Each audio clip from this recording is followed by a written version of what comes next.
How's it going, Modern Eater family? We've got a good one for you today. We're at the beautiful Grey Wolf Resort in Victor, Colorado, and we're about to go foraging. We're with Nate Rockwood right now.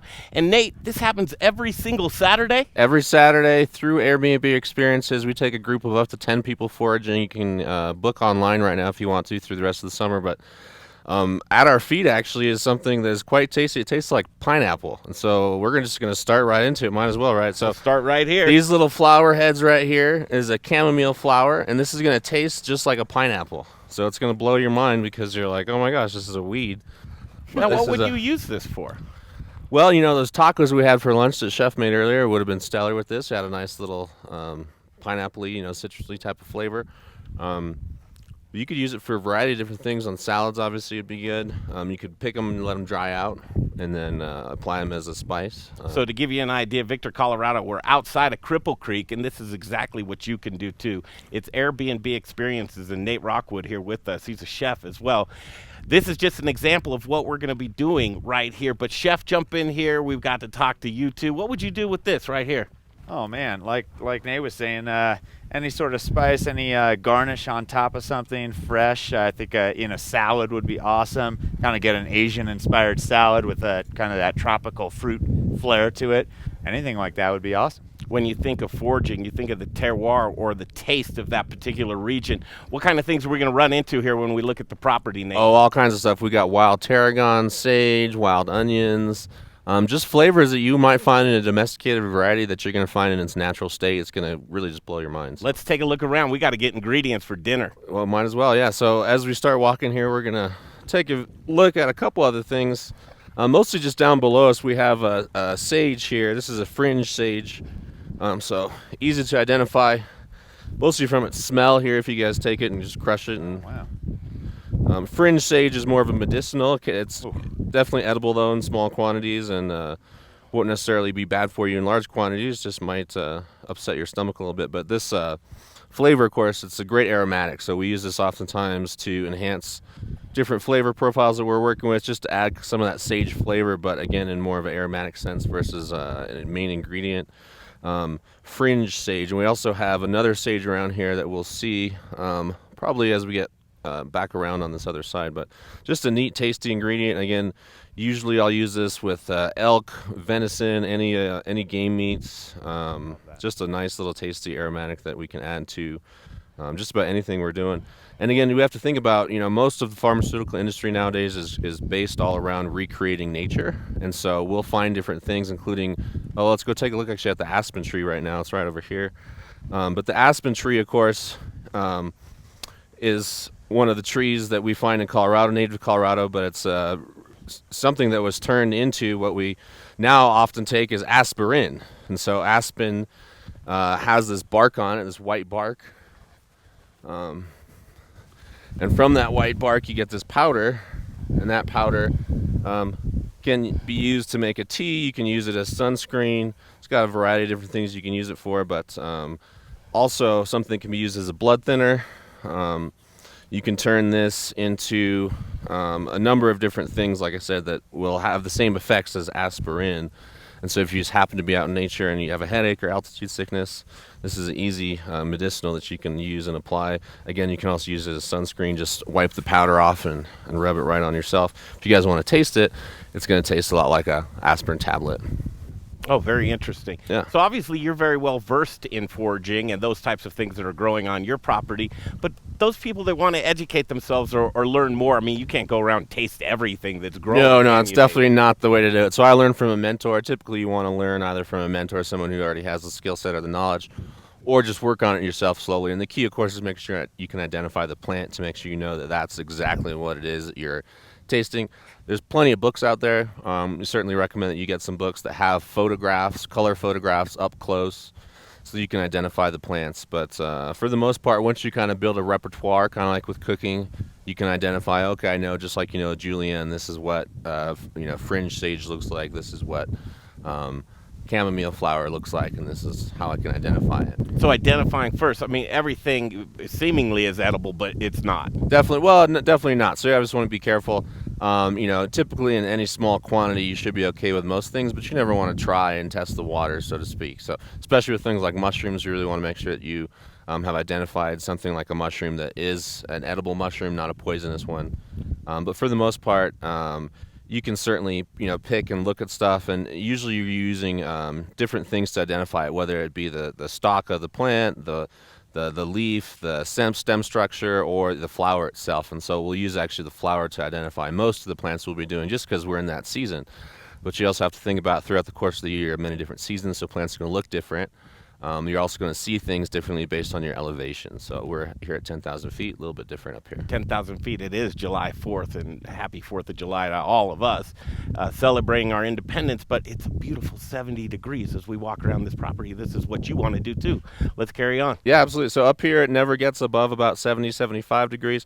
We do have some beautiful little daisies right here that you could eat. Just flower tops are edible, again, in small quantities. Now, great garnishes, right, Chef? Great Oh, garnishes. beautiful garnishes, yeah. Some of the dignitaries here with us today, Chef James Doxson. He's the culinary director of Vibe Concepts. We have Chef Jeff Jabot, also has his food truck, Hesher Barbecue. And then we have Michelle, Nate's girlfriend, Ryan Evans, and Rachel from Brews Beers.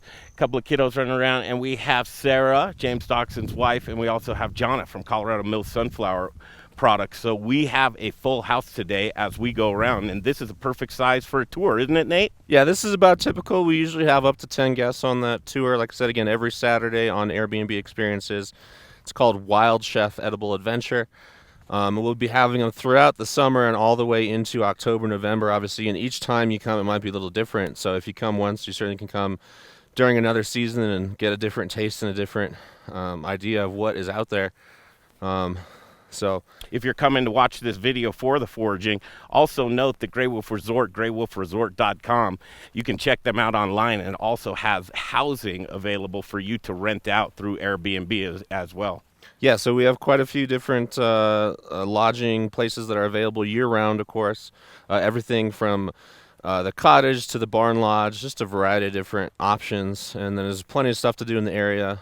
We highly encourage outdoor activities much like this. So hiking obviously is one of them, fishing, backpacking, mountain biking, you name it. So below us we're going to identify a poisonous plant, actually, just so we're aware of it. But this is a sweet pea right here. So this is going to produce a yellow flower.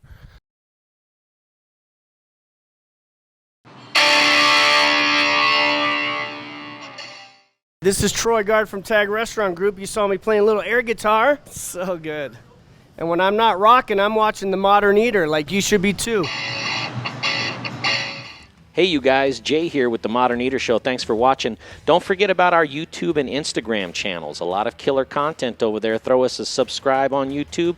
Throw us a follow on Instagram. And thank you for supporting TME. We couldn't do this without our amazing sponsors, so let's check them out right now.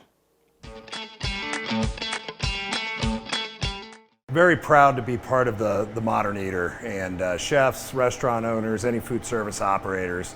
You know, I know right now that delivery and carry out is bigger than ever, and we got you covered. Cambro has a full line of delivery and carry out items. More economical options are expanded polypropylene or EPP, nice insulated container. The ProCard Ultra is really versatile. It's a great unit because you can actually store cold products down here, hot products up here. It's all 120, there's no refrigeration worries. It's all thermodynamics. Just let us know what your food service challenges are, what it is we can do to help you out, and there isn't anything that we can't do for you. So hope to see you over here at our facility in Park Hill soon, and stay safe out there.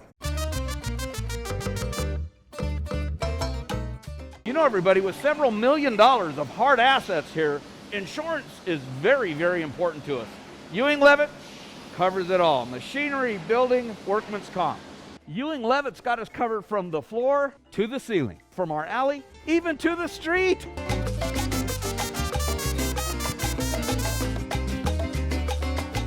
This divider, this press, my cooling conveyor, my oven. Ow, ow. Ewing Levitt covers our counter stacker and our employees too.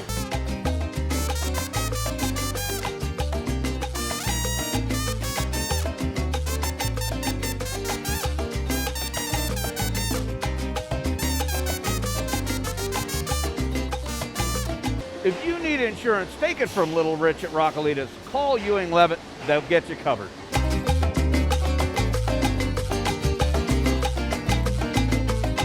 Hey, this is Keegan from D-Bar in Denver. You guys might find it difficult to stay in touch and stay up to date with the ever-changing culinary scene in Colorado. It's almost impossible. Just tune in to Modern Eater. These guys have their fingers on the pulse of what's happening in all of the food and beverage in all of Colorado. They're behind us. They understand the idea of shopping local and shopping small. So support them, you support us.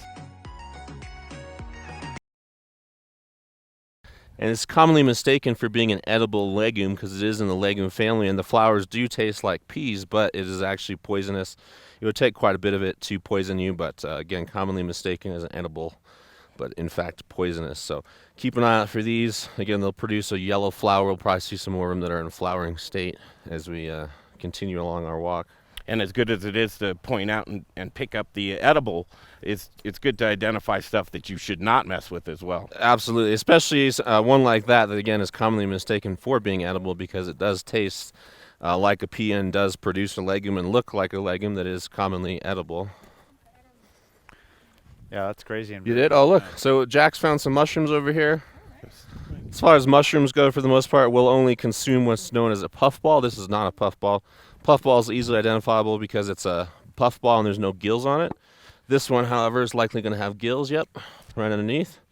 So this may be a baby portobello, maybe something that's edible. Wouldn't want to guarantee that, though, until we cross-reference it with a book to make sure it's identifiable as an edible one. But certainly something we can look at. And that strikes me as a great idea. So it's not bad to have a basket to just harvest whatever you can see, yep, and then go back to identify. Absolutely, and that's the best way to do it. That sounds great. Anybody have a question? No questions.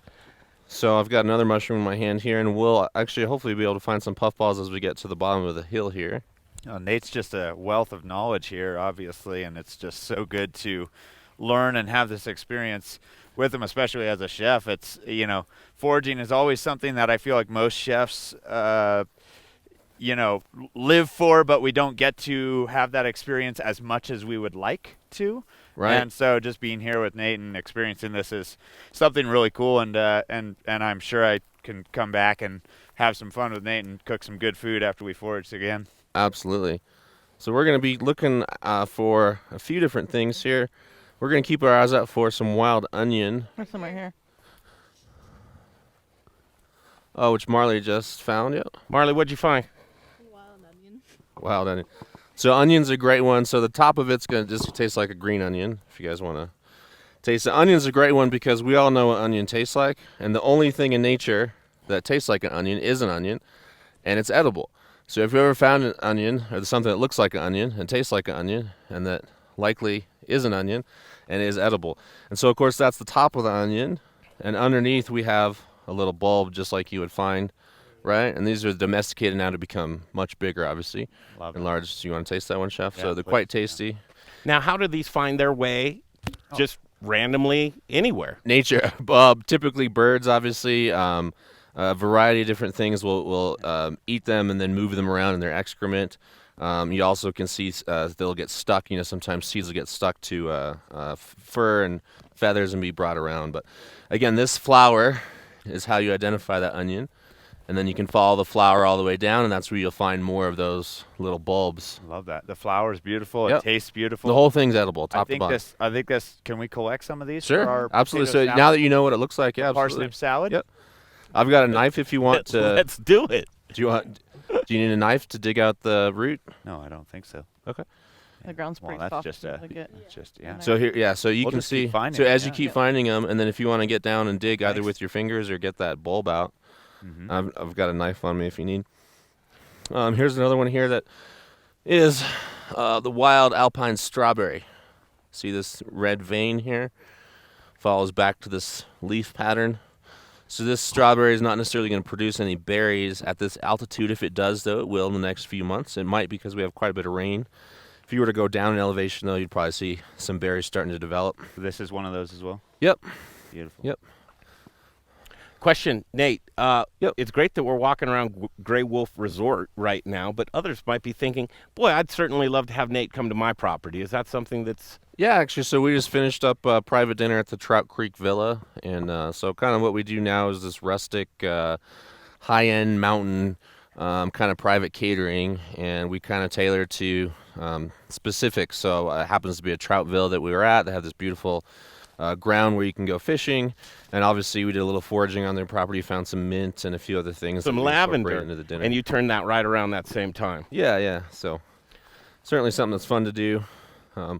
We'll keep our eyes out for some more of that wild onion for Chef's potato salad there. Michelle, in order to get a hold of you guys here at the Gray Wolf Resort, could you tell us the best method? Yeah, so we are online on our website, which is thegraywolfresort.com. It's GREY. And it has our phone number on there, and our email is graywolfresort@gmail.com. And we're on Facebook and Instagram.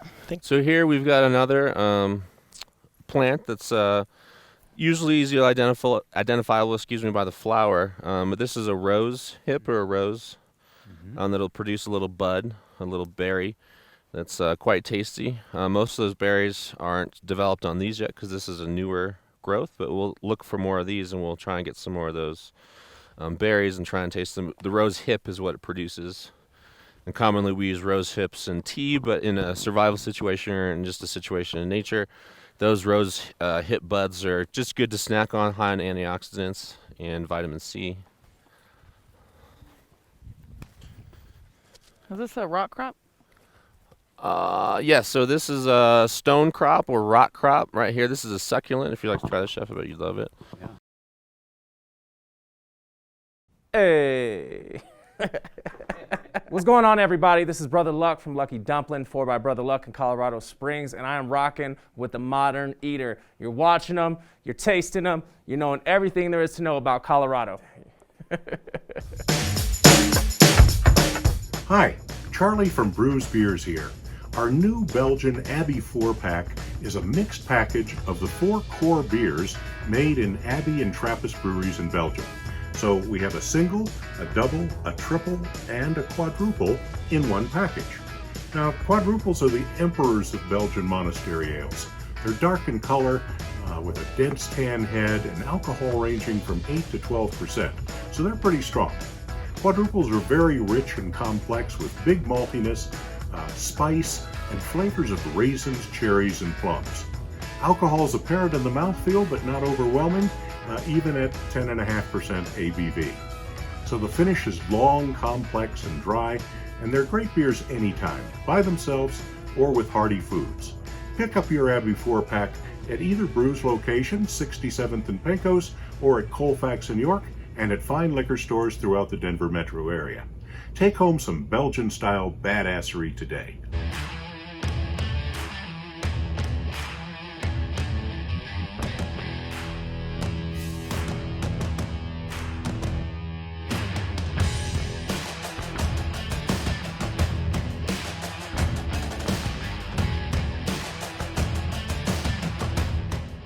Hi. This is for the outtake version. What's up, Denver? I'm Chef Natasha Hess, and this is Chef Carrie Baird, and we are at the Ginger Pig. Check us out, gingerpig.com. You can also see us on the moderneater.com. Thanks, everybody. It's cornstarch. I know. It's cool. This is a succulent that's known as rock crop or stone crop. It's very, not necessarily bland, but very mild in flavor. Again, really good for you, high in vitamins C, antioxidants. Excuse me, Marlon, let me see if I can grab some more.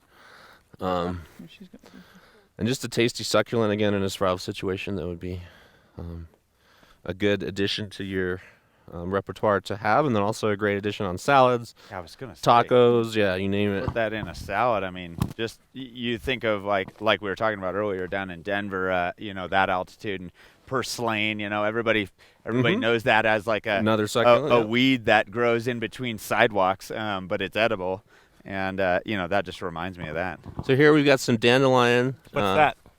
This, I'm not sure if that looks like it might be a wild hop or something. Why don't we take that back to identify it? Sure, we can do that. So we've got some books back in the Barn Lodge. Oh, Jack's got some dandelion. That's what we were looking at here.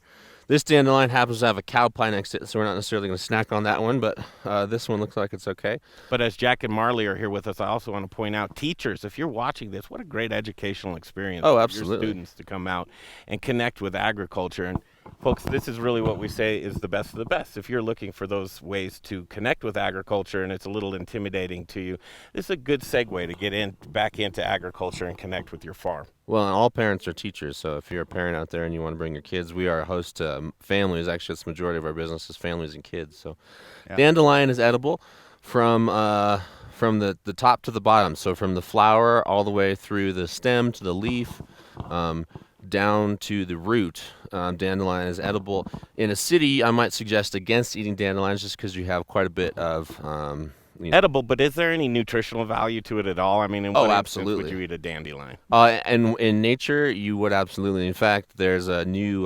water that's been released that has dandelion extract in it, so kind of a new craze, but very, very good for you as long as you're finding something in the wild, again, that's not full of pesticides and chemicals like you might find in a city where they pump the lawn full of it.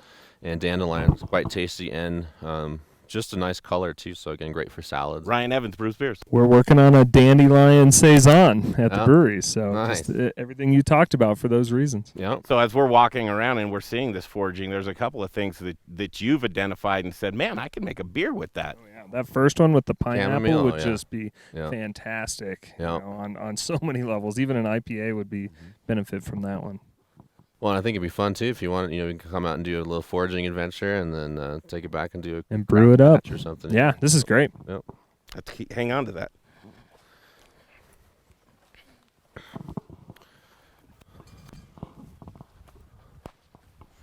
So as we come down to the bottom of the hill here, we've got a garden that we developed here, kind of a terrace garden that's designed to maximize the use of the land. And we grow potatoes in it, onions, and garlic. And this year it's fallow, however, meaning it's just going to sit vacant until next year, and then we'll plant it again. Over here, is this is the grass all harvested from the cattle? Yep. So we have this is a natural cut off. Natural lawnmower. Natural lawnmowers. So over here we should have some juniper. So juniper produces a little berry. Yep, here we go. Little green berry. Juniper is the common flavoring or spice used in gin, of course. Mm-hmm. You can My taste favorite. these berries, as a green berry, as a purple berry, where it's essentially fully ripe, and also as a more of a yellow or a red berry after it's dried. You see how this plant started to turn color here. This is the leftover from last year's fall plant that wintered. Then we have the new growth this year. And again, as you turn these up, you should be able to see some berries underneath them. What do you think of the flavor on that, Chef? It's good. It's good. So we use juniper a lot with pork, obviously. Yep. Pork. When I think juniper, I think pork, lamb, any sort of mountain game, elk and deer and all of that stuff. So I just, like you mentioned with the sage earlier, this juniper flavors, sage, and then add some, fresh berries with those kind of game meats. Man.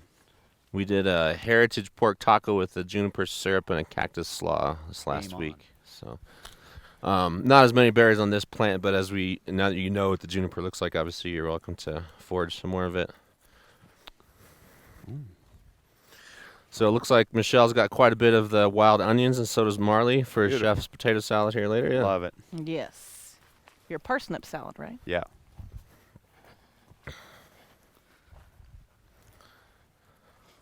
Oh, hell yeah. Very good. So one of the things we're going to see now as we come down below here, this is what's known as 8 Mile Creek. There's several 8 Mile Creeks in the area, but you're going to see a new addition of different plant growth because we've got a water source. So likely to find things like mint down here, variety of other things that you might not necessarily find away from the water. And so we'll keep our eyes out for some tasty foraging over here as we get closer to the creek. Below us, of course, we've got grass. That's the main staple diet of the cows that we raise. Amongst it, though, we do have here's some wild tarragon, Chef, right at your foot. Ooh, hey. Oh, love it. Yeah, if you want to taste some, that. Yeah, get some of that. It's a wild tarragon right here. That is fresh. Yeah. That is good. So this one? Mm-hmm.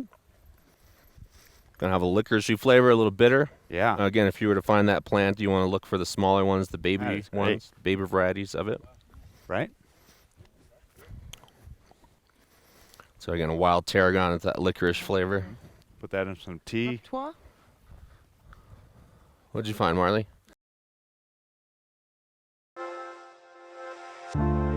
My name's Alex Seidel from Fruition Mercantile Fruition Farms in Chook. If you like vegetables as much as I do, make sure you tune into the Modern Eater.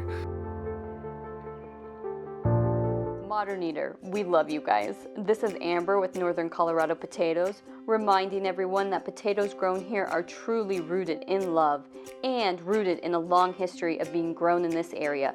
Early 1900s reports show that this was either the largest or one of the largest potato producing areas in the nation. Other states have had some amazing branding, but don't forget we have all your favorite varieties and more you love to cook and eat, including russet. Support local potatoes, you won't be disappointed.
Hey guys, it's Caroline Glover. I'm the chef owner of Annette out at Stanley Marketplace. Citrus is about to be in its prime, and you're watching the Modern Eater Show. I'm fine with that. Yep, so Marley found some mint here. It's got a little dirt on it, but mint is another one of those ones, a lot like onion, where if it smells like mint and tastes like mint, it's likely mint, and it's likely edible. It's just like an onion, so. My guess is this. Rinse it with a little beer? Yeah, rinse it with a little beer there.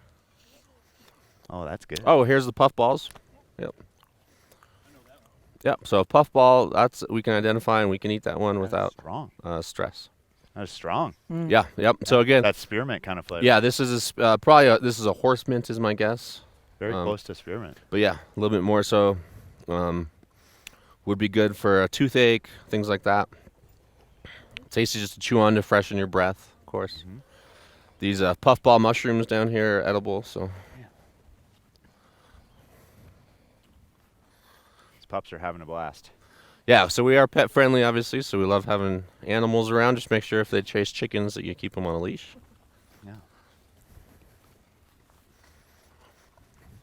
So to the left of us is Phantom Canyon Road. It's a historic National Scenic Byway. Goes from Canyon City all the way up here to Victor, Colorado. Oh my God. So you can see this is where the dogs got muddied earlier.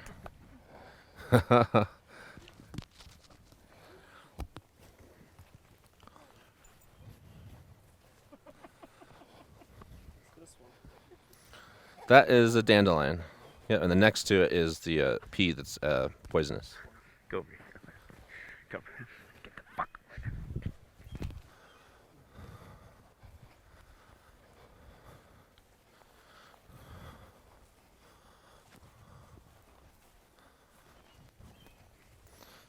Anyone wants any more mint? Well, what a beautiful property you have here. This is more like a spearmint. I feel like anybody from any part of the state or out of the state even would be find themselves lucky to find a gem like this and come stay and have an amazing time with you guys. Well, certainly it's been a great weekend. Of course, anytime that we have someone come visit, it's helping support a small family farm and ranch. So it does a lot for us and helps the state promote agriculture, which is one of our big industries, obviously, and we may not realize it, but they need all the support they can get right now. Absolutely. It's like Your visitors to Grey Wolf come far and wide, too. We do. We've had folks come from as far as the United Kingdom before. Wow. After they viewed the Modern Eater. I think that it's just merely turning a camera on here and showing what you have going on is reason enough to come. So as we kind of come up this valley here, we're going to take a right and take a visit by the soldiers' camp, which is where we played host to a variety of soldiers who have come here to train with the United States military. And we'll be playing host to some Army chaplains from the Colorado National Guard in September.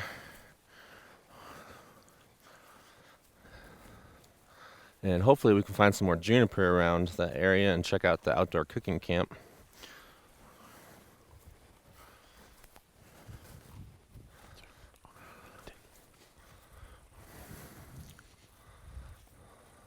You can smell that mint. You want some more? Sure.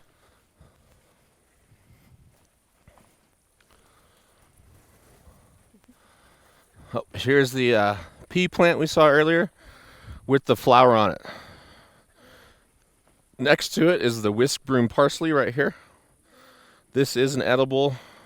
However, it's close to and very similar to the hemlock, so can be mistaken sometimes, but we know this is whisk broom parsley right here, so it's in the carrot family. So edible again from top to bottom. Here's some more of that parsley in a smaller state. Yeah.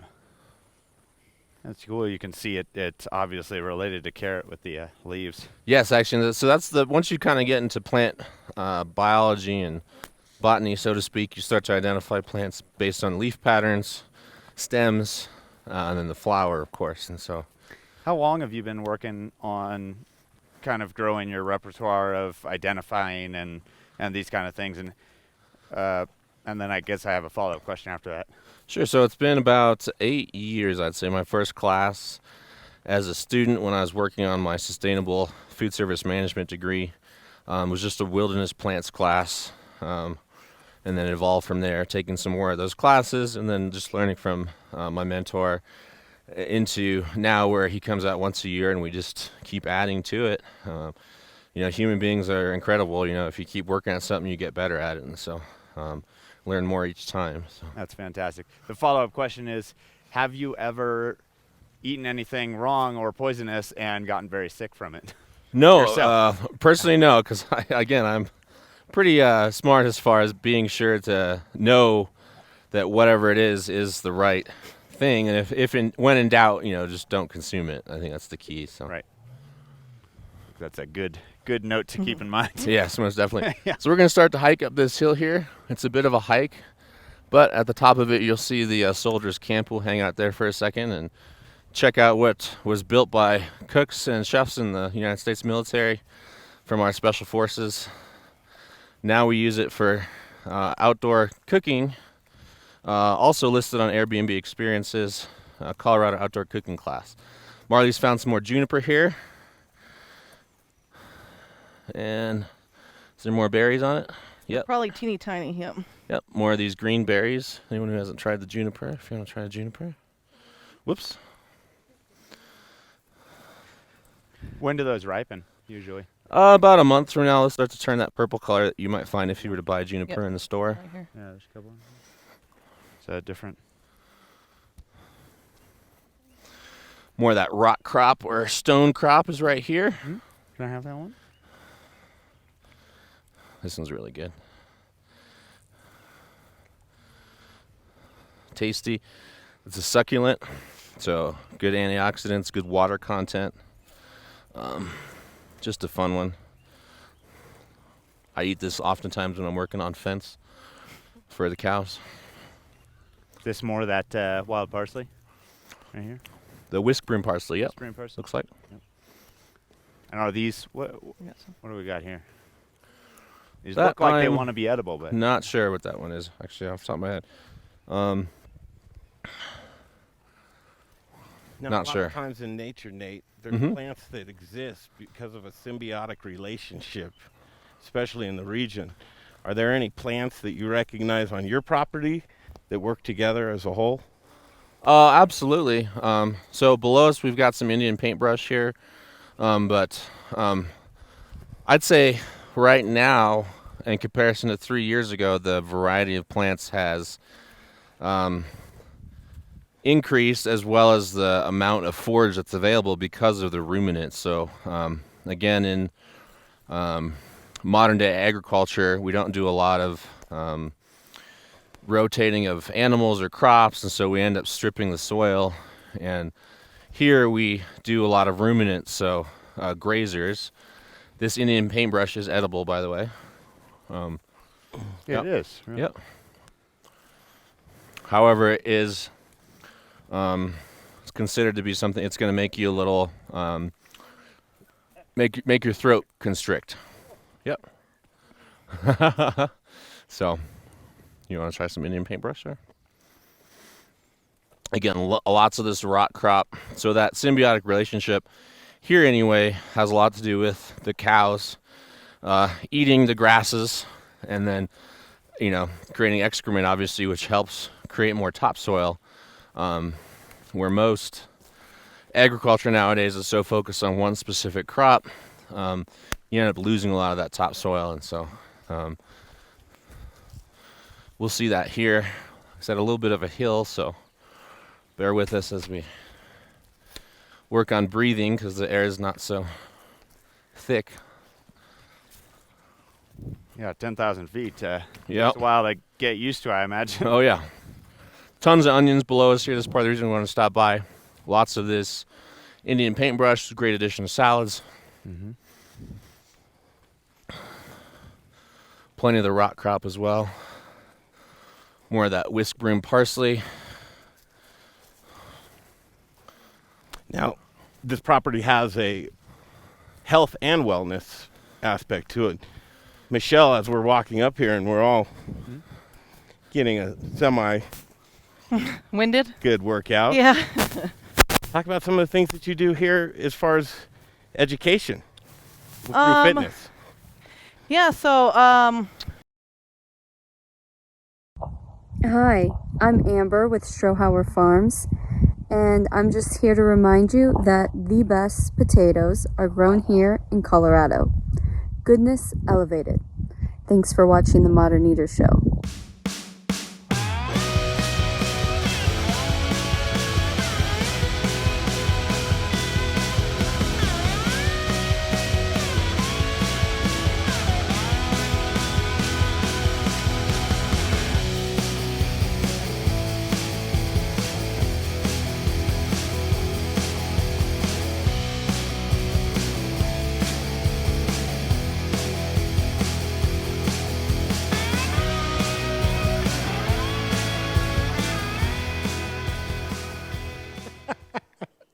Hey, Zach Ryder here, Colorado Mills Sunflower Products out of Lamar, Colorado. Your only local source, grown from a local crop to produce a local oil for local chefs. You can find it at Shamrock Foods, What Chefs Want, Seattle Fish Company. Let me try it one more time, then we'll see. Hey, restaurants, we're glad you're reopening. From Colorado Mills Sunflower Oil, we'll see you soon. First, we partner with the best farmers in the world, and then we tell them, we will take it all. Process whole spices daily, blend custom spices to order, keep it fresh, safe, and flavorful, all so that you can get back to doing what you do best. So whether you're a restaurant, a food manufacturer, or an at-home cook, be sure to visit The Spice Guy at www.thespiceguyco.com. Hey Modern Eater fans, I'm Don Trobo with The Annex by Ardent Mills, and I just wanted to give you a heads up about some of the great things we've got going on locally in the state. We're headquartered right here, and we're working with farmers in the San Luis Valley to bring you amazing Colorado quinoa. It's just like the South American stuff, but grown locally. We've got transitional wheat flour that's grown by farmers in Colorado and surrounding states who are in the process of turning their fields into organic. So we're taking that transitional wheat and turning it into flour, and now it's available for you to cook and bake with. And last but not least, we're now cleaning grain berries in Denver. So things like spelt or wheat berries or pearl barley, those are things that we're now doing right here locally and are available to you. Can't wait to share it with you. Hi, I'm Jeff Nations from Aspen Baking Company. It's really important right now to support local. That's why I support the Modern Eater. Now, back to the show. We try to marry agriculture and nutrition and fitness in the outdoors and in nature, which is the best place for it. So Nate kind of brings the culinary aspect to it. I bring some of the nutrition aspect to it, and then just living out here, we're able to do a lot of fitness things just by working the farm and the ranch. Yeah, ask these guys about them, because that might just very well be their next experience that they'll offer. Right. So yeah, Farm Fit is coming soon, and of course, again, it helps support a family farm and ranch. Ways to work out essentially that help us with our farm that will enable you to get fit and also be able to experience nature. And so we got some more of this stone crop or rock crop if anyone wants. Now, where are we, Nate? This is kind of a unique area, and I know Yeah. used to... So behind us here is where Jason the butcher would train the soldiers that would come up here. And so this is a kind of an outdoor cooking setup.